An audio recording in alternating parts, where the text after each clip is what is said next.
Okay. Mugamba mutyamu na kati sawa zina bagituddeko of course ngamba ABS TV ekumuze biroza ngate yesingo gamba nti wano sivawo emanga siravye ku lugambo lwa Eddie 256 abanya mpita Eddie Uganda 256 the incredible Uganda's the man most obviously mba nchidude mate buterevu nyonyo mugamba mutyamu na onakolwa lero kichendese onaku olugambo lungi nyonyo onaku lero lwendese katandikire dala kwani ngatandikira dala kumwana omu yali signed with Swanks Avenue mwana amita Anatalia nenga munayo mwana okirabika okuyimba kugenda kumulema ye agamba nti kuvanga abante kamugundi mu Swanks muno amosefunanga mugundi kyaseyimba naye ngo omuntu ayina ekintu ekirubirirwa kye kyayagala yayagala kubera muntu wa radio ayagala kola ku radio okitegera soka tumanyi radio ki kyonna kyona kiri yatulazeeko skills nga wasobola okola ku radio of course omuntu enanga omanyi nokuba pasobo yogera nganze ngo yogera ku speed na ya wagulu nnyo so omwana ono yatulazeeko ki kyasobola okola ndoza abantu abasinga obungi abalina radio zaabwe ezo basobola omugamba ati jangu okole tekirina buzibu so konkubiro so kompe omwana oyo tulabe skills ze kyonna ye kiri But you have to let it flow. With the bus alongside Mario. I make a diva. When you uba. Right, Mugamba Mtiabana, this is MC Natalia, your girlfriend's best present and your boyfriend's best MC. Like a nigga bake for some little sugar. She was super. I got next problem. Musai Guadumba, Omo watch Dimpo behavior. Na gold digger. Onanka kasa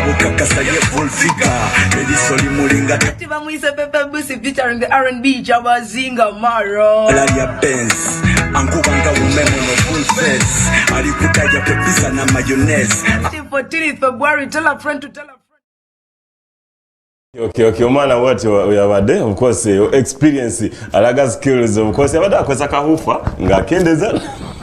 nalokompoka mu najjayo na okitegera ate wetuba tuvuddeyo yes of course your talent tuba tugera ku talent wetuba tuvudde ate tugera direct wali was Spice Diana of course yabadde ne press conference. This was the most massive press conference mu simu no Uganda yabadde huko at least for the first time kuba yayise bana mabulire okitegera yayise bana mabulire teyayise kintu kyonna wakiri this onako mu butuufu wabadde bana mabulire bangi nnyo of course yabadde agezaako kutubulira kigenda okubeera ali ku Freedom State ku show ye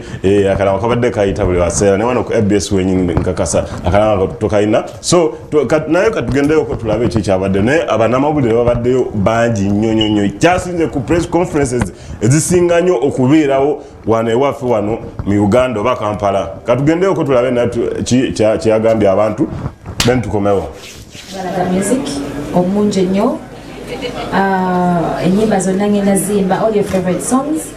then omwagala ndooza tujja kukolayo ekivumo ky'omwagala bakwita kwanjula yes nakyo tujja ba nakyo maasaawo inshaallah omumanyi bangi bo bwe munsibyeko naye tukwate mpolampola tubeere bakkakkamu naye nga 17th January it's basically and strictly music era tomanya ayinza oyitaayitawo kokoolwo tunaalaba kale kanerowooze weewa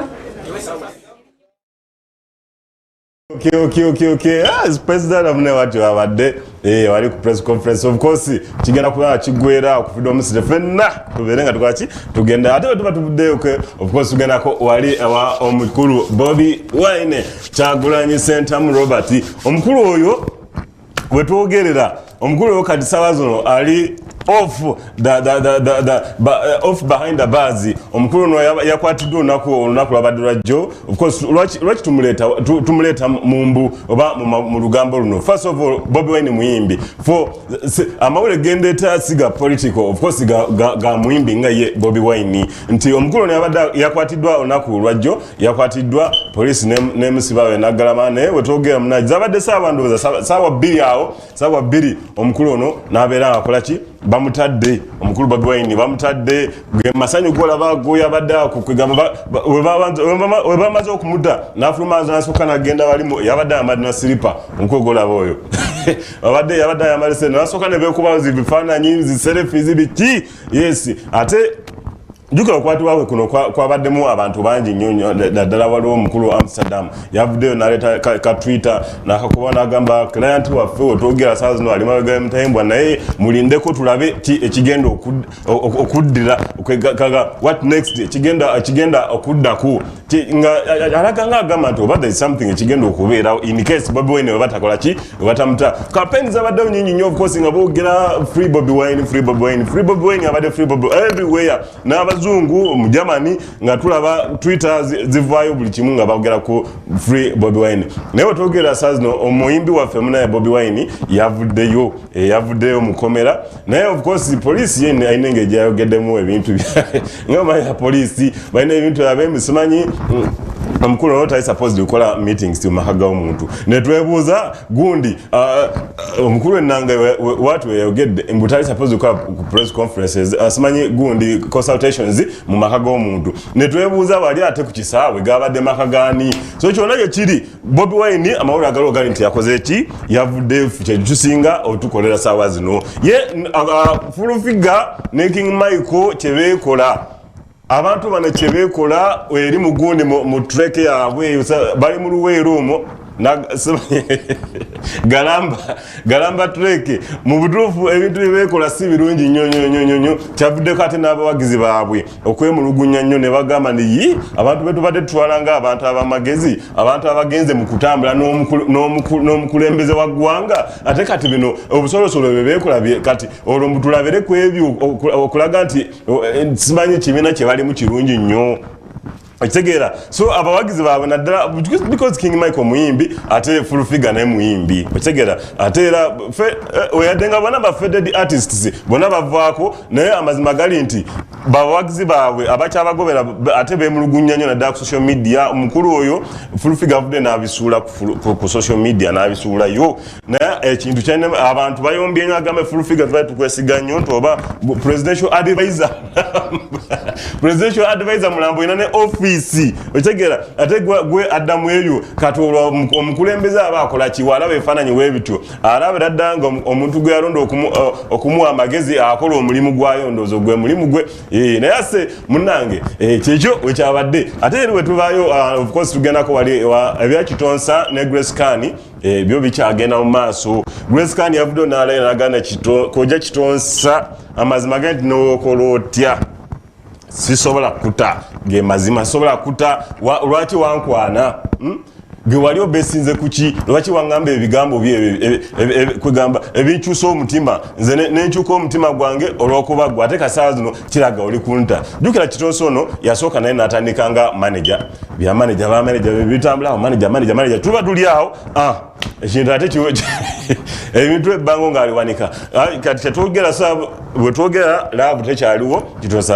yakyaye Grace Kani naye Grace Kani yalayidde n'agamba nti ekyo tebakulimba wakiri nkusiba n'ofiira mu komera naye nga tonkyaye just like that nakukoze eki kyonna gye kiri ate nduga jjukira nti omukulu ono abadde muyimbi wa people power nnyo abadde nnyo gundi abadde nnyo mu people power ebiseera ebisinga obungi ngera buli bamusiba nako lwa people power kuyimba nyimba ayina enyimba ezikuba gavumenti naye munaye nduga wetwogera omukulu ono naye y'omu ku bantu abagenze okukola ki okutambula eri ne mukulu President Museveni naye nduga yekyanze ye amazima gali nti yagamba nti eri aba people power ye tabavangamuko tavanga mu people power akyali mu people power naye eri gyagenze wali abamukubidde esimu yagenze kwogerezaganya nabo batuuke akata abantu webebuuliza kwogerezaganya muki omuntu wa people power atogenda otya mu NRM mbogenze kwogere kubulira ebiti byo boogera kati ekitegeeza nti bamulabyemu bamuwa akasente akyukirawo ddala abatasobola kukomawo naye yagamba nti manager we yavudde n'agamba nti omukulu bamuyise bwisi just n'agendayo ate yabamuyise through nga ayita Muragadi yagambye nti ajangu twogeremu kweno waliwo ebitagenda mu maaso nga yamanyiwo bamuyita kwogera ku luyimba oba ku biki ne batuuse eri nga mugamba kati kwata omuggo guno kwata gumboots yambala gundi nga bagenda mu kutambula so abawagizi ne bavaayo ne bemulugunya boogera kino wabagula kino naye ate naye otogera ye manager yavudde nakiryalinga issue oba nakiryalinga ensonga n'agamba nti no amazima gani nti Nduga akyali mu people power tabanga mu people power naye Erigas yagenze kukola ki kubuliriza biki bye boogera alabe nti oba wabanga bamuwa akasente akanje akola ki ng'akyuka amanya mpita Uganda 256 the incredible Uganda's number one most obviously mu mbu oba olugamba lunako lwaliwo kyotambudde wano mbate nsainize out mu lugambo katugende mu maaso ne omulama gw'olunaku olwaleero.